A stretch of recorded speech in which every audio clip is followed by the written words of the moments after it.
Today, we're jumping into the life and ideas of the historian and activist Howard Zinn, all through the lens of his memoir, You Can't Be Neutral on a Moving Train. And let me tell you, that title, it's not just a title, it's a challenge, and it's really the core idea that shaped his entire life. Just let that sink in for a second. Imagine it. A train is already moving, it's already heading somewhere. If you're on that train, just sitting still isn't a neutral act, is it? Nope. By doing nothing, you're still going wherever that train is going. This one metaphor, it's the key to understanding pretty much everything Howard Zinn was about. So this was a question Zinn himself got all the time. I mean, here's a guy who documented centuries of really tough stuff, and he personally witnessed the horrors of war and racism. So how on earth could he still be an optimist? It's a huge question, and it's the one we're going to try to unpack together in this explainer. All right, so to really get to the bottom of this, we first have to wrap our heads around his central metaphor for history.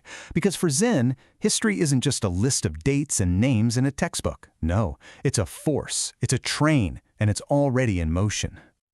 Okay, so here's the crucial part of this whole train idea. The world we're all born into, it isn't some kind of blank slate. The train is already moving, and in his view, it's barreling towards injustice, fueled by history, money, and power. So if you just stand still, if you try to be neutral, you're actually helping the train get where it's going. And you can't just get off the train. You're in this world. The only real choice you have is to try and move the train in a different direction. Zinn's whole life's work, really, was about challenging the direction of that train by changing the story we tell ourselves about it. He argued that what he called official history, the version most of us get in school, is told by the winners. It's all about the conquerors and the presidents. Zinn wanted to tell a people's history from the other side. So instead of Columbus the great explorer, his work asks us to see him through the eyes of the native peoples he encountered. And instead of seeing governments as the only ones who make change, we start to see that real change is actually driven by countless ordinary people, protesting, organizing, and demanding something better. So you have to ask, where did this whole worldview come from? Well, it wasn't just something he came up with in a university library. It was forged in his own life, and maybe most powerfully, as a young man in World War II. Before he was a dissenter, he was a true believer. This was the quote-unquote good war. Zinn was an enthusiastic volunteer, an Air Force bombardier who was totally ready to fight against fascism. He believed in the cause, 100%. But then one mission, right near the very end of the war, changed absolutely everything for him.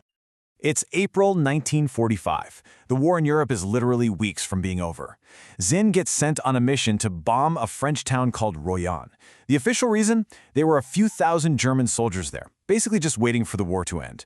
But the weapon they were told to use was new, canisters of jellied gasoline. It was an early form of napalm.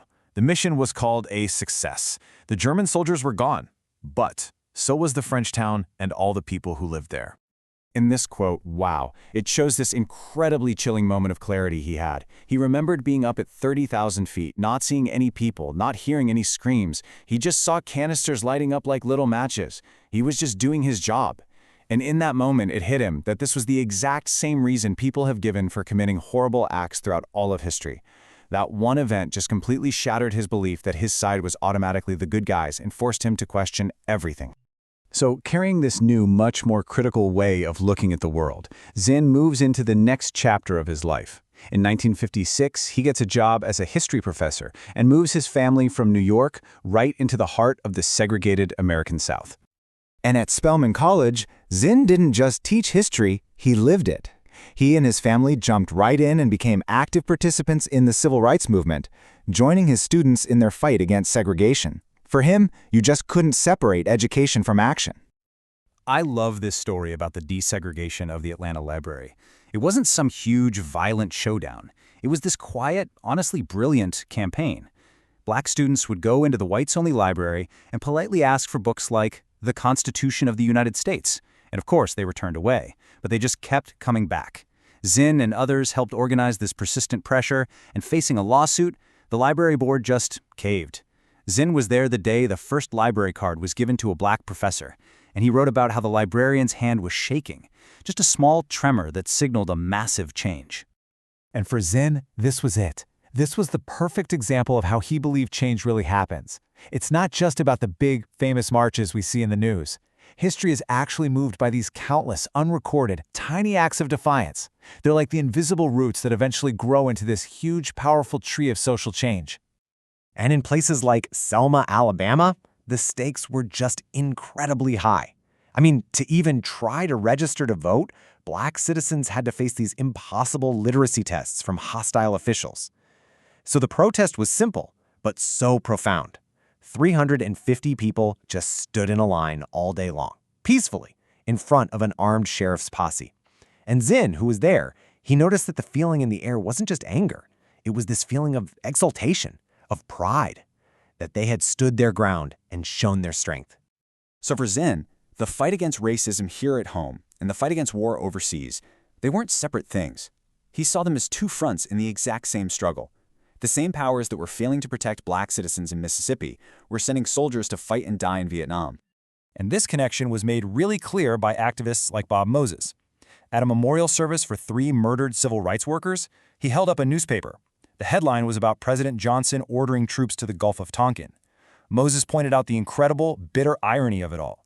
The U.S. government was willing to send its military halfway across the planet for a very vague cause, but it wouldn't send federal marshals to Mississippi to protect its own citizens who were trying to vote. So, applying his whole moving train logic to the Vietnam War, Zinn didn't call for peace talks or slowing things down. He saw the train of war heading in a horrific direction and said the only moral thing to do was to stop it, cold.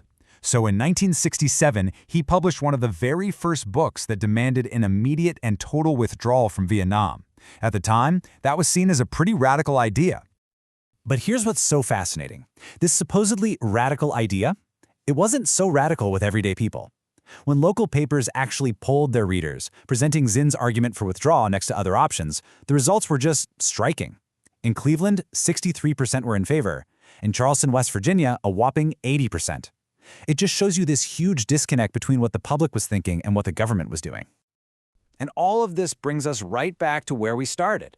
After seeing a supposedly good war turn ugly, after witnessing the raw brutality of racism and the government just looking the other way, after watching his country get into another devastating war, why wasn't he just completely cynical?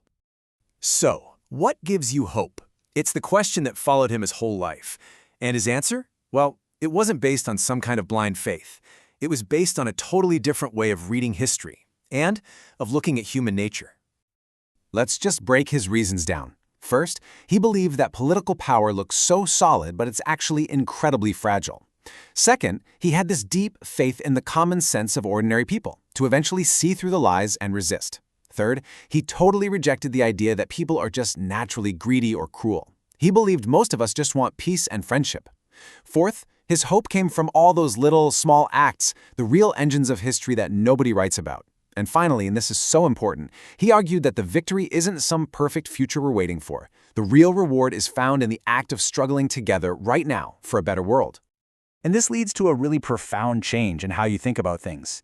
If the future is just a long series of right nows, then the most important thing isn't waiting for some far-off victory.